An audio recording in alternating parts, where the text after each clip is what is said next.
Hello friends, welcome है आपका आपके अपने चैनल ऑल इन रसोई पर।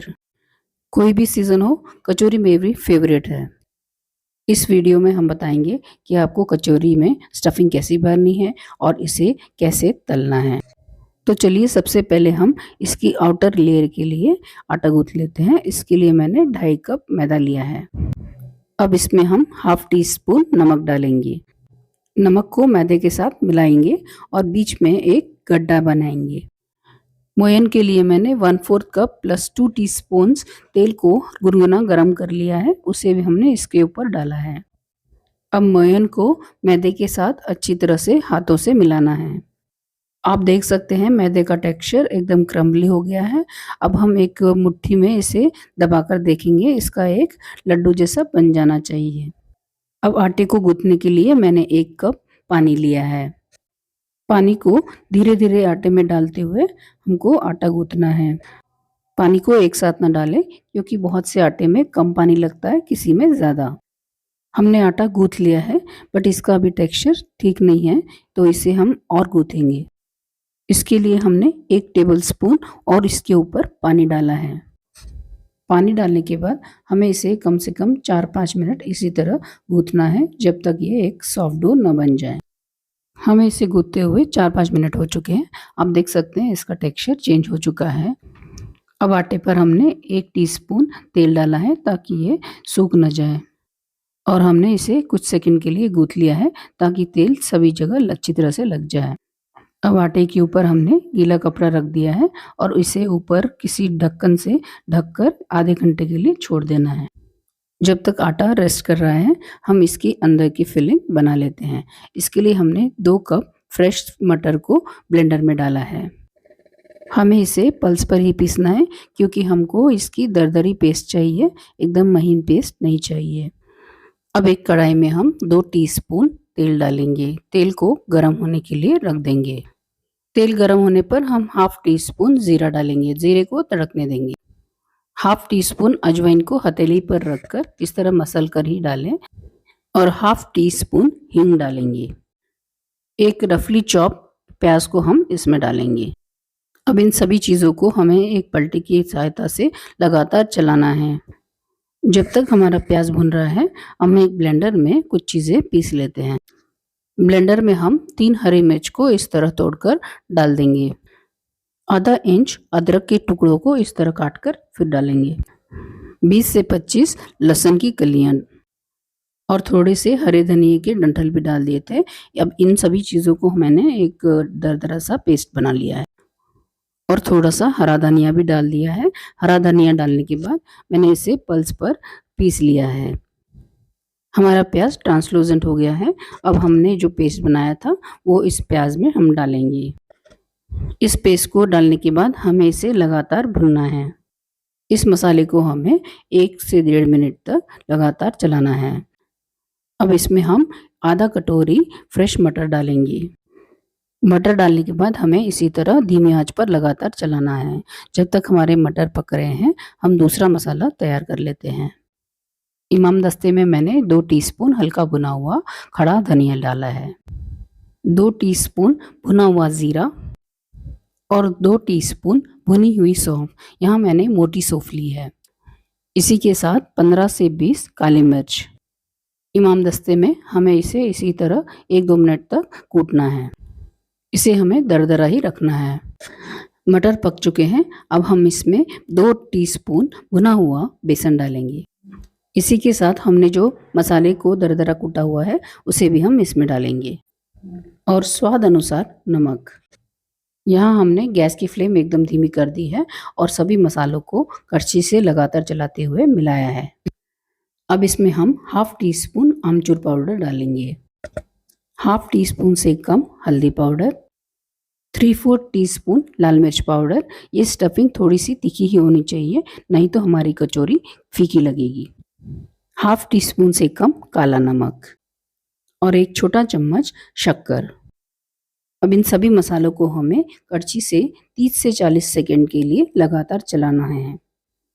हमने जो मटर दरदरा पीस कर रखा है उसे हमें इस मसाले में डालना है। ध्यान रखें कि आपकी गैस की फ्लेम एकदम धीमी होनी चाहिए। अब हम दरदरे पिसे हुए मटर को इस मसाले के साथ लगातार चलाते हुए मिलाएंगे। हमें इसे लगातार 3-4 मिनट तक चलाना है, जब तक कि ये मसाला पक ना जाए। अब इस स्टफिंग को हम एक प्लेट में ठंडा होने के लिए निकाल देंगे।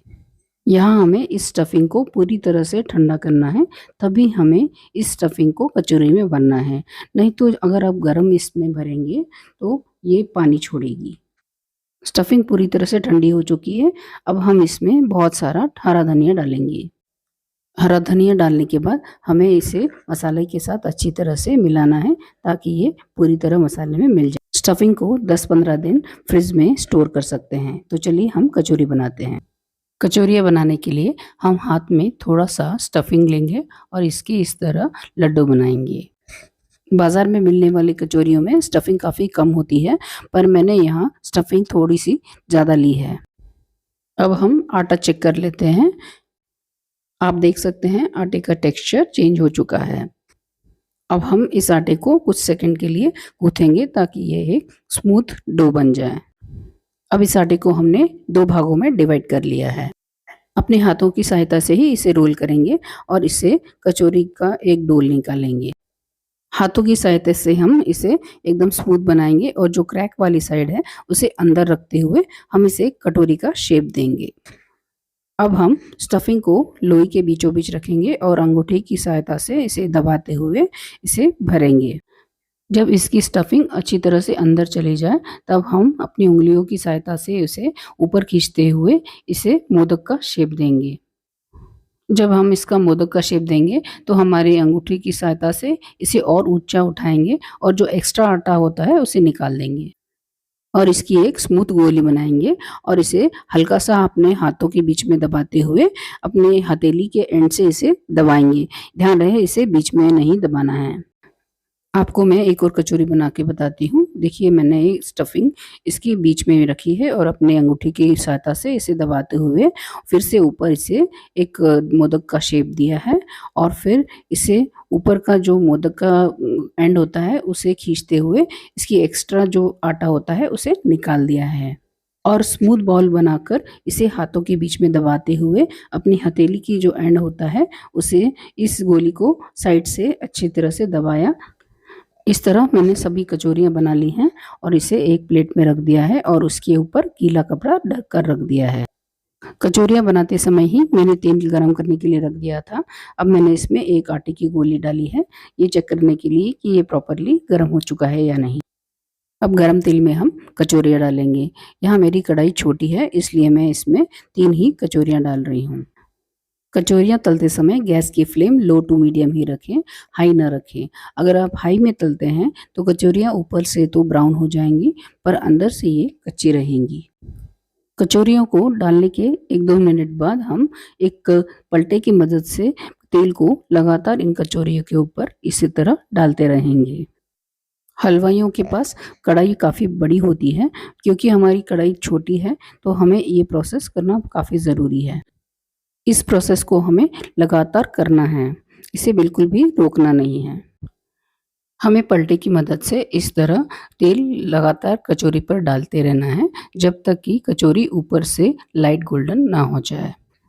आप देख सकते हैं कचौरी बहुत अच्छी तरह से फूल चुकी है। इस तरह हमें तेल को डालते हुए कम से कम 3-4 मिनट हो चुके हैं।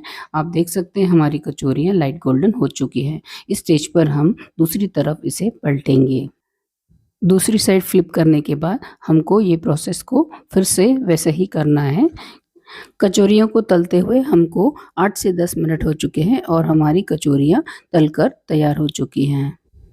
अब इन कचौरियों से हम एक्स्ट्रा तेल निकाल देंगे और इसे एक प्लेट में निकालेंगे। आप देख सकते हैं हमारी कचौरियाँ एकदम बाजार जैसी करारी बनी हैं। इसी तरह हम बाकी बची हुई कचौरियों को भी तलेंगे।